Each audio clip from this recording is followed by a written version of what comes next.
Hello everybody, this is Debbie Eno from Teacher Success Coach. Right, what am I grateful for today? Oh, plenty things. I'm grateful for life because life is very precious and we are here, we take it for granted and we shouldn't. So that's something I am eternally grateful for. I'm also grateful for family and friends, and I'm also grateful for an awareness. There's sometimes we need to be very much aware as to the people we surround ourselves with. Are they worthy of our time? Should we actually be giving our time to them? That's something, the awareness is great, and that's something we all need to be aware of. The people in our corner, the people we give our time to, are they worthy of it? We need to value ourselves and value our time, because those two things are very, very important. You could never get time back. In terms of when you also devalue yourself, it also means that people take you for granted. And that's something we need to be aware of, not to be taken for granted. So that's something I'm grateful for, heightened awareness. I'm also grateful for, in relationship to my wins today as an educator. Oh my goodness. I've been having some real challenge with some of the students I've been teaching. In terms of behavior have been a real issue, because I've been talking about it, every day, anytime I come onto the platform, as to the challenges I've been having with the behavior of the students. Today was my breakthrough. Initially in one of the lessons, yesterday I had a breakthrough as well, but today, the particular group I'm talking about, it was a fantastic breakthrough. And it actually came after, I actually went in this afternoon. It was an afternoon session. No, it was a morning session before lunchtime. And I actually went in there, me being the psychologist, putting on my psychology hat on, saying to the student, we need to work together so that we can actually achieve, the common goal, etc., etc. We achieve more when we work together instead of working apart, because you guys are working against me. These are all the things I was saying to them. Well, I thought that might have sunk in, because that's the way, in terms of me working in most of the school I've been working with. And I thought that would work. It didn't work. I had 2 or 3 students engaged. That's a class of 23, I think. 23, 24. They were so disruptive, Anyway, one of the, later on, I decided to use the behavior policy of the school. Initially, I said I was not going to use it because I felt and I thought I could actually manage the student without using the behavior policy, in terms of me just getting them to a place of being aware. You do not have to be conditioned or programmed, etc. That doesn't work for students. Students are programmed by the institution. Students are not independent thinkers. And more, I'm beginning to realize that, because educational institutions are not designed, I'm not too sure I could say design, anyway, are not designed to empower students to be independent thinkers, because students also allow themselves to be programmed and conditioned. Because I was trying not to be using the behavior policy and the detention, etc., on the students, because I thought I would get them to start realizing that they could be independent thinkers, because the psychology students, no, that doesn't work. So today I had to use the behavior policy. It's like when you speak to them twice, the third time they exit out of the class, put the names on the board. Oh my goodness. The minute I started doing that and doing a sitting plan with the students, life began to work. In terms of, I had a fantastic session. I was able to teach the students. They learned quite a lot. And although some of the students had said that to me yesterday, Miss, you need to be telling us off. You need to be shouting at us. You need to be lifting your voice, and you need to control us. And I said, no, I don't need to do that. Yes, Miss, that's the only way we would learn. That's the only way. That's the only thing we used to. They're correct. because they're not independent thinkers. It doesn't matter what I say to them or how I said it.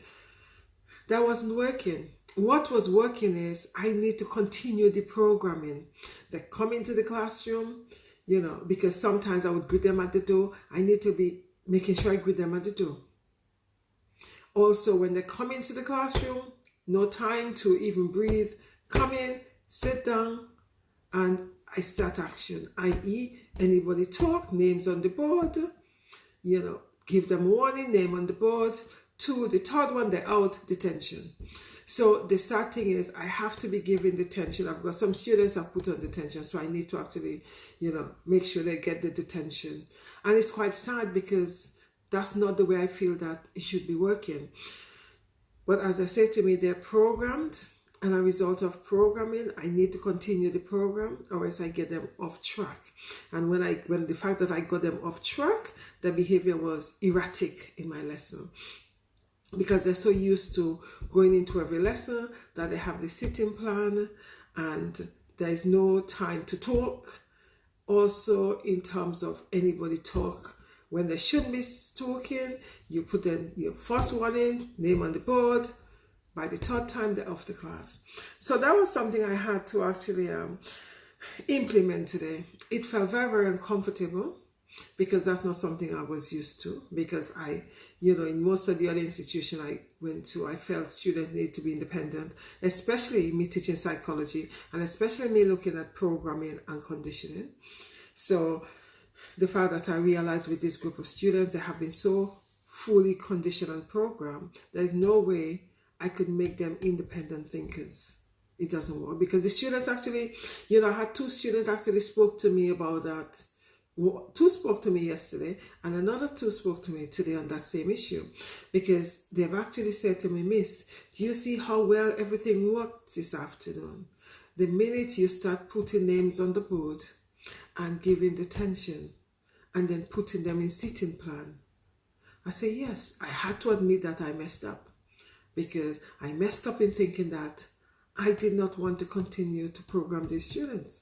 But I have to, in order for them to actually do the work I set for them. And a lot of work was done today, and it was fantastic because we all felt fantastic about it. They felt great. I felt excited because we actually did a lot of work. So it's quite sad that students are really programmed. It doesn't matter how we feel that they shouldn't be, they're programmed, because a lot of them are not independent thinkers. Because even though I gave them the opportunity to do that, they didn't know how to behave in my lesson. They didn't know how to, to be quiet and let's learn the topic. Even though I gave them group work, that wasn't working, because it's a situation where they're so programmed in terms of you put PowerPoint on the board, you go through the PowerPoint, you give them tasks to do, and it was very much, I felt, it's very much teacher-led. It's not so much student-led. So in order for me to get them to learn, I have to continue in that fashion. However, I also plan to introduce little by little more student-led. I would have to continue in the programming because they're used to, being programmed and in a sitting plan, etc. So I'll have to continue that because that works. And the fact that I was trying to do something different that didn't work because it was a detriment to me, because I spent all the time in dismay because they were not learning anything. But today's session was brilliant, brilliant, brilliant. So educators, when you go to a school, and even though you feel that the students you're teaching should be independent thinkers, there's no point. Because especially if it's not a new group, if it's a new group you're starting with, they're just coming to the, either the school or they just come into that year, that's different. So you could actually program, you could actually take them through how you want to take them through. But if they have actually been in this, especially if they've been in the school already, and they've had this programming, it's very challenging to deprogram these students. You just have to continue with the program, or else it means that your lesson fall apart and you can also fall apart. Because they were also saying to me, some educators who've been in the school, especially in some of the classes, when the students are so disruptive, some teachers cry, etc. I say to students, I say, hell no, I would never cry for a student. No way. Doesn't make sense. So those kind of situations, and I could actually see how educators could be despondent, how they could actually be in tears, because the students sometimes run riots in the classes if you do not follow that programming. And especially being a new teacher in this establishment, the students feel that they could actually run rings around you because they feel that you're a supply, you don't know better, da, da, da. I keep on saying to them, I am not a supply there. I am covering you guys for the duration of the time, so you might as well see me as I'm here to stay. As I said yesterday, one of the challenge was there were mistrusting educators because they feel that the teachers wasn't staying. They were coming and, lifting their hopes up and then leaving them. I also said to them I could see why teachers leave, because it could be very, very challenging, especially when the students are programmed in one way that you have to be very, very strict with them in terms of ensuring that they come in, sit down, no time to talk, books out, and boom, boom, boom. Yes, I understand and I see the reason for that. So in terms of the stress, it could be very, very stressful, because for the past few weeks it's been very, very stressful, especially with this particular group. The others were okay, but I also learned that I have to forget about thinking that students are not programmed there. So I just have to go along with it. And if it was a set of students that have just started the school or just started the college, therefore they're just starting with me, so therefore I can actually program them how I want to. But when you're actually going in and they've been in the institution for a long time, they're real program. There's nothing you could do about it. You just have to follow the program in terms of continuing programming them and conditioning them so that you could actually get the end results. Because this is what's happening. You're actually teaching to the curriculum, and that for me could be quite stifling in terms of, although I've got a lot of flexibility as to what, etc., but in terms of being prescriptive in what you teach could be quite stifling.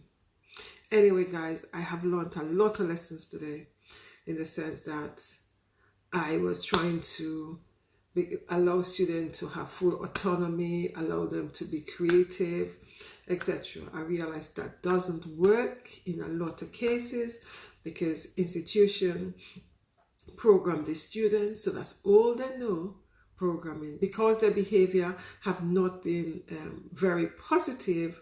As a result of that, they had to be conditioned and programmed in order to get the work done. So I had a fantastic, so my win today was, I had a fantastic session this morning before lunchtime, because I had my lesson, my students learned, yes, I have to, I exited 3 students, but it actually meant that those that were left, they realized that I was serious and it's time for us to learn.